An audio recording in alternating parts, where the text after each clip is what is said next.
o dia da ira. Mas, de que ira estamos falando? Essa expressão está profundamente enraizada nas Sagradas Escrituras. Desde os profetas do Antigo Testamento, o dia do Senhor é descrito como um tempo de justiça divina, quando Deus intervém de maneira decisiva na história da humanidade. Na tradição cristã, esse dia é associado ao juízo final, quando Cristo, glorioso, retornará para estabelecer a vitória definitiva sobre o mal. Na visão do Apocalipse de São João, será um dia de grande temor para os ímpios, mas de esperança para os justos. Dies irae, dies illa. Dia de ira, aquele dia. Assim começa o famoso hino, evocando imagens de julgamento e transcendência.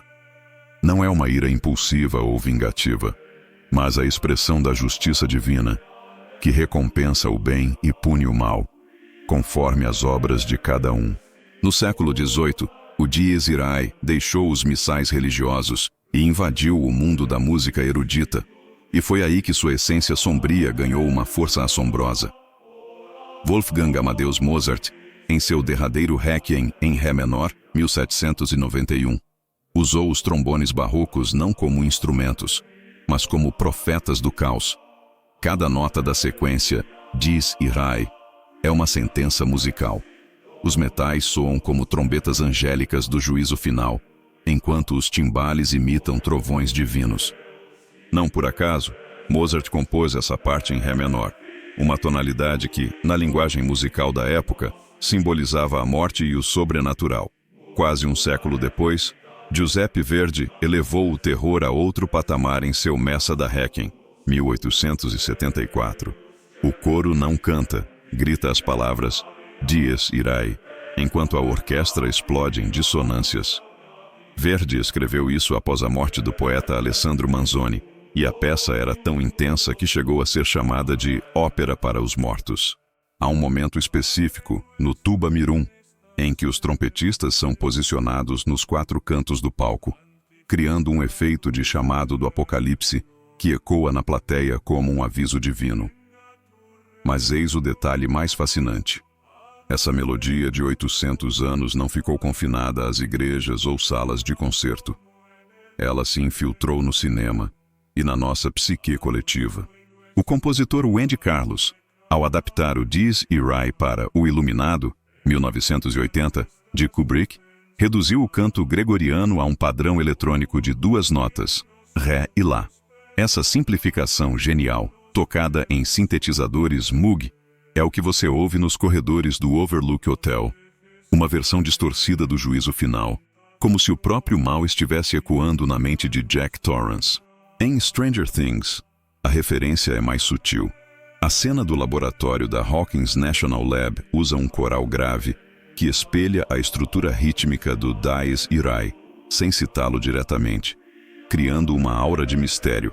Até a Disney usou essa tática. Em A Bela e a Fera, 1991, a cena em que Belle foge do lobo na floresta tem uma orquestração que copia o ritmo trocaico do Dies Irae, uma nota longa seguida de uma curta, associando subconscientemente o perigo à tradição litúrgica. Por que isso funciona? A neurociência explica. Tons menores, como o Ré menor do Dies Irae, ativam a amígdala cerebral, nossa central de medo. E a Igreja Católica sabia disso desde o início. Essa sequência era uma ferramenta auditiva para lembrar os fiéis de que, no fim, todos seremos julgados. O que Mozart, Verdi e Kubrick fizeram foi traduzir esse terror ancestral em arte, e Hollywood nunca mais foi a mesma. Em 1969, o Vaticano II decretou uma das mudanças mais polêmicas na liturgia católica, a remoção do Dies Irae da missa de Requiem. A justificativa oficial foi de que o texto era excessivamente sombrio para os fiéis da era moderna. Dom Annibale Bugnini, principal arquiteto da Reforma, chegou a afirmar que o cristão não deve ser atormentado pelo medo, mas consolado pela esperança. Mas documentos vazados décadas depois revelaram debates internos. Um cardeal anônimo escreveu em 1968: o Dies Irae é um lembrete inconveniente de que a Igreja já pregou o terror como virtude. Outros teólogos, como o padre Joseph Ratzinger, futuro Bento XVI, defendiam que o hino era teologicamente preciso, mas politicamente incorreto em uma época que queria atrair fiéis com uma mensagem mais positiva. O que poucos sabem é que houve uma terceira razão, musical. A melodia gregoriana do Dies Irae era considerada muito complexa para as assembleias pós-concílio, acostumadas a cânticos simplificados. Um relatório secreto da comissão litúrgica citava: os fiéis não conseguem cantar esses intervalos de quinta diminuta sem desafinar. Onde o Dies Irae resistiu missas tridentinas. Grupos tradicionalistas como a Fraternidade Sacerdotal São Pio X mantiveram o Dies Irae como parte do Requiem. Em 2020, o Papa Francisco autorizou seu retorno opcional, mas com uma mudança crucial. Os versos mais aterrorizantes, Libera-me, Domine, foram substituídos por salmos de misericórdia. 2. Ocultismo e cultura pop. A Igreja de Satã usou o Dies Irae em rituais dos anos 1970, invertendo seu significado. O dia da ira é agora. Na música, bandas como Therion e Powerwolf metalizaram o hino, enquanto o jogo Castlevania o usou como tema do vilão Drácula. Até a série Lucifer, em Netflix, fez um easter egg. O piano de Lucifer Morningstar toca o Dies Irae quando ele revela seu rosto demoníaco. A hipótese proibida. Em 2007, o exorcista Padre Gabriele Amorth deu uma entrevista explosiva. Remover o Dies Irae foi um erro. Os demônios riem quando não lembramos do juízo final. Ele alegou que em sessões de exorcismo, entidades reagiam ao canto do Dies Irae com convulsões. Um fenômeno documentado em casos como o de Anne-Elise Michel, que inspirou o exorcismo de Emily Rose. Será que a Igreja, ao banir o hino, abriu mão de uma arma espiritual? Ou será que o verdadeiro poder do Dies Irae está justamente em sua ambiguidade, capaz de aterrorizar pecadores na Idade Média e hoje virar trilha sonora de filmes de terror? O Dies Irae é muito mais que um hino medieval. É um espelho que a Igreja Católica segurou por séculos diante do rosto da humanidade, mostrando o que nenhum de nós quer ver. Que a morte não é uma metáfora, não é um sono eterno, mas um portal inevitável diante do qual todos, sem exceção, compareceremos despidos de nossas máscaras terrenas. Quando aquelas primeiras notas em Ré menor ecoam, elas não estão apenas descrevendo o juízo final, elas estão nos desafiando. O que você fez com sua vida? Está preparado para este momento? Mas há uma ironia divina nisso tudo. Enquanto a Igreja moderna tenta suavizar essa mensagem, nossa cultura abraçou o terror do Dies Irae, justamente porque ele fala uma verdade que não ousamos confessar em voz alta, que há beleza no terror sagrado.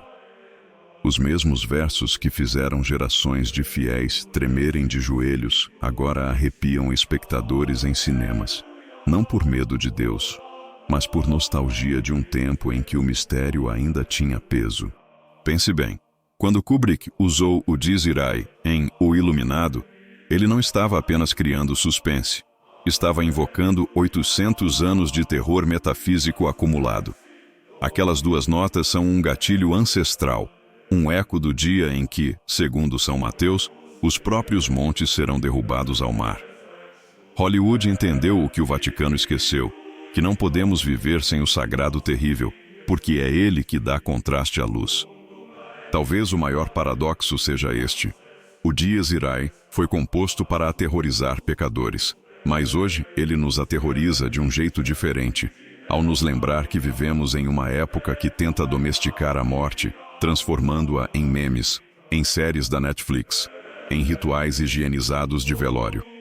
O hino resiste porque é uma pedra no sapato da nossa civilização que quer esquecer que, não importa quantos likes tenhamos, o requiem de cada um de nós já está escrito, e aquelas trombetas ainda soarão. Então eu lhe pergunto, será que banimos o Dies Irae das missas porque ele era muito assustador? Ou porque ele era verdadeiro demais para uma sociedade que prefere filtros do Instagram ao que está por trás do véu? E você?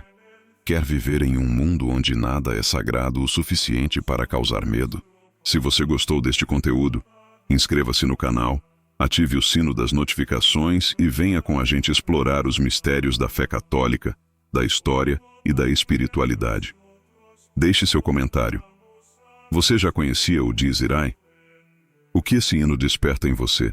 Até o próximo vídeo. E lembre-se, Memento Mori. Dies irae,